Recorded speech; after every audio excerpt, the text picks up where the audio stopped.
उस सुरम्य भगवान ब्रजनिश की निर्मल रश्मियों में आच्छादित उस पूरे वन की चहचहाट, पक्षियों की कलरव,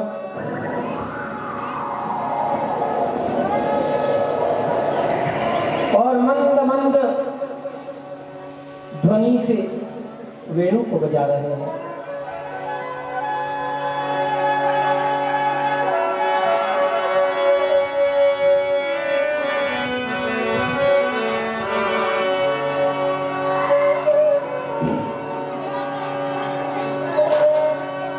ध्यान से सुनना।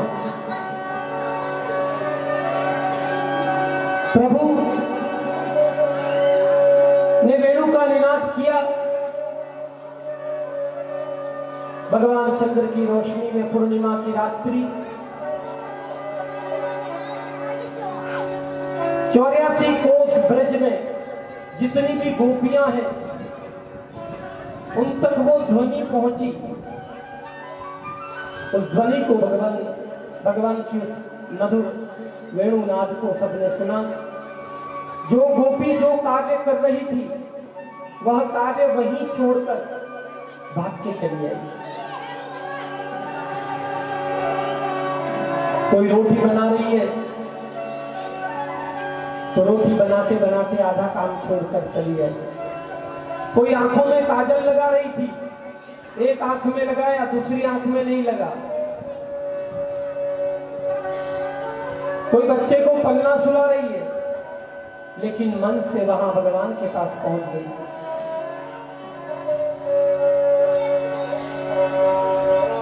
सारी गोपियां धीरे धीरे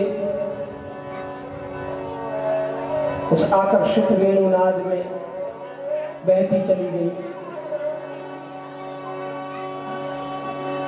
और भगवान के सन्मुख जाकर खड़ी हो गई। स्वागतो हो महाभागो।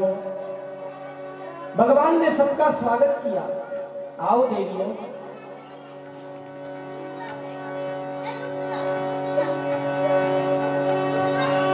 यहां क्यों आई हो? देखना, भगवान प्रश्न पूछ रहे हैं। भूतागमन कारणम। देवियों, यहां आने का कारण क्या है तुम्हारा? ये घोर रूपा रात्रि, इस रात्रि में आना चाहिए तुम्हें? कुलीन घर की स्त्रियां ऐसे आ जाती हैं?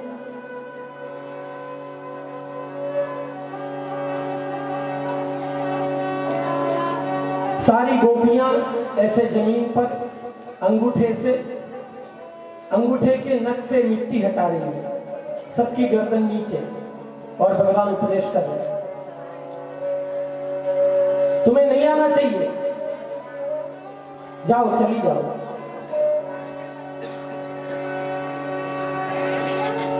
अच्छा, तुम्हारे पति अच्छे नहीं है? गोपियों ने कोई उत्तर नहीं दिया। देखो, प्रतिष्ठित घर की नारियां ऐसे आती नहीं। अच्छा, गोपी कौन है पता है? गो यही इंद्रियैः कृष्णम रसम पिबती की गोपी।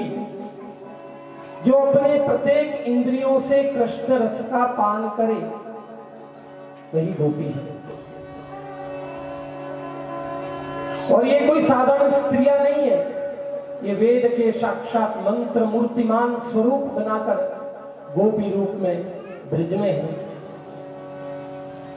वामन रूप में जब भगवान ने बलि का उद्धार किया तब दैत्य कन्याओं ने भगवान के प्रति एक काम भाव जागृत हुआ। वो सभी स्त्रियां इस जन्म में गोपियां बनी। राम अवतार में जितने भी ऋषि भगवान को वन गमन में मिले उन सभी ने भगवान का साथ चाहा, सीता जी को देखकर कि हम भगवान की सखी बनना चाहते हैं, तो भगवान ने उनका भाव भी इस जन्म में पूरा किया। भगवान कह रहे चली जाओ, तुम्हें नहीं आना चाहिए। देखिए भगवान परीक्षा लेता है, ऐसे पकड़ता नहीं किसी को। जो बिल्कुल ठोक बजा के भगवान देखता है पक्का भगत है, तब भगवान हस्तक्षेप करता है, बाकी संसार के साधन देकर छोड़ देता है।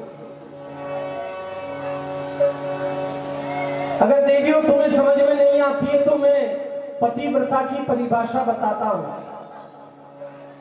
ध्यान देना। एक पंडित जी थे,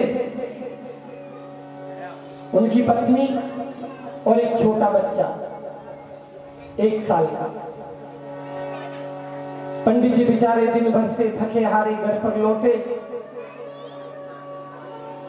और थक कर आकर अपनी पत्नी के पास बैठ गए। छोटा बच्चा है, पंडित जी नितांत विपन्न है, फिर भी घर में अग्निहोत्र करते हैं। भगवान कृष्ण दे रहे उदाहरण, गोपियों को सुनना कि वो पंडित जी अग्निहोत्र करते हैं, अग्निकुंड में अग्नि प्रज्वलित है और थकान के कारण पंडित जी अपनी पत्नी के गोद में सिर रखकर सो गए। उनकी पत्नी पंखा जलने लगी और बच्चा खेलता खेलता यज्ञ कुंड के पास पहुंच गया।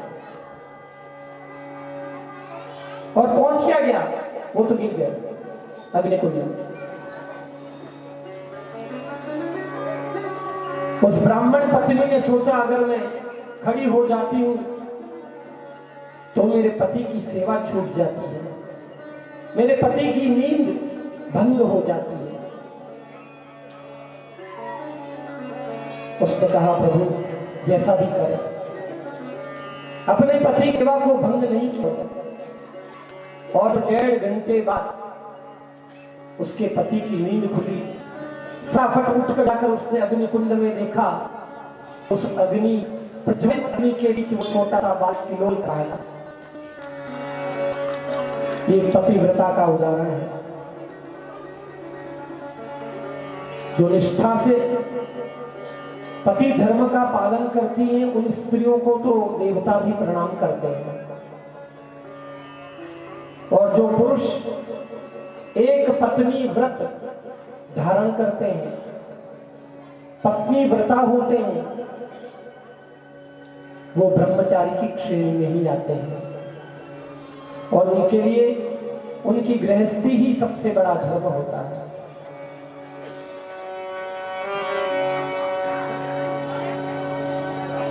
गोपियों ने गर्दन ऊंची की और हंसकर बोली ऐसी 2-4 कथाएं हम भी जानती है कन्हैया, सुनाए? सुनो। एक वैश्य थे, उनकी पत्नी थी। अब वैश्य और उसकी पत्नी के बीच बहुत प्रेम था कन्हैया। अब वैश्य को विदेश जाना था कमाने के लिए। पत्नी ने कहा स्वामी मैं तो आपके बिना रहती नहीं हूं, फिर मैं कैसे रहूंगी, आपकी सेवा छूट जाएगी। तो उस वैश्य ने अपने जैसी एक मूर्ति बना दी, उसके खुद की एक मूर्ति तैयार कर ली और कहा देवी जब तक मैं वापस लौट कर ना आऊं तब तक इसी को समझना, इसी की सेवा करना। और हां अपना घर बहुत बड़ा है, घर अंदर से बिल्कुल बंद रखना। अब वो तो रोज नहलाती है, स्नान कराती है, भोग लगाती है, शयन कराती है, पूरी उस पति के मूर्ति की सेवा करती है। पूरी सेवा चल रही, 1 साल बीत गया, बल्कि 1.5 साल बीत गया। रोज सेवा चलती है, निमग्न रहती है अपने पति को के साथ पति की सेवा में।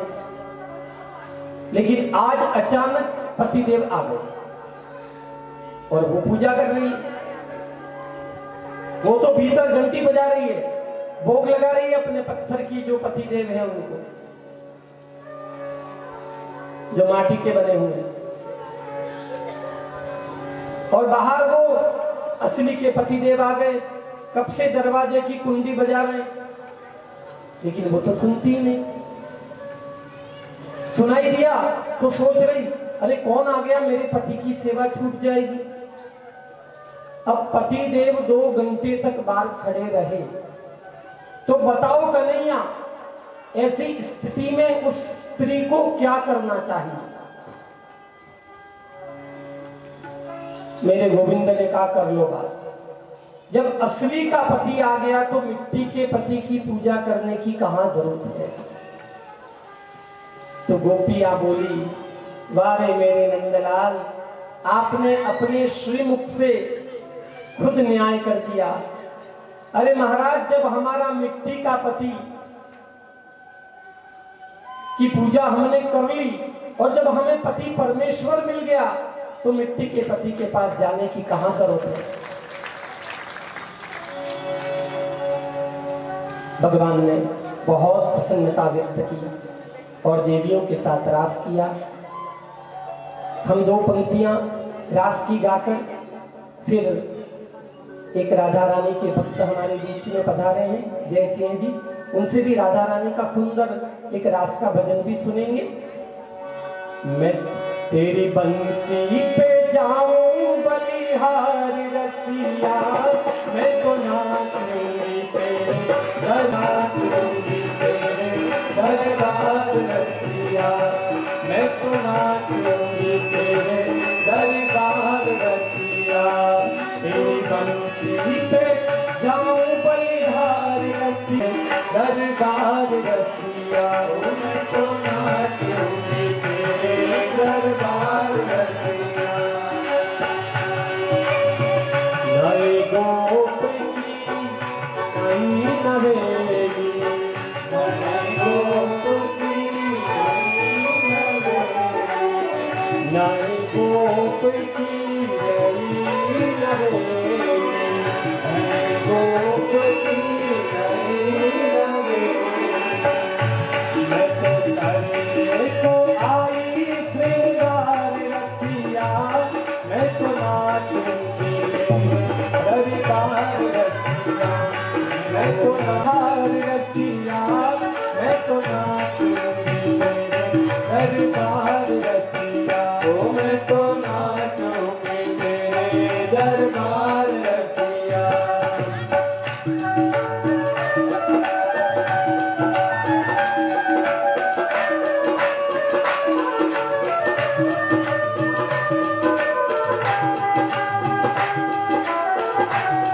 बोलिए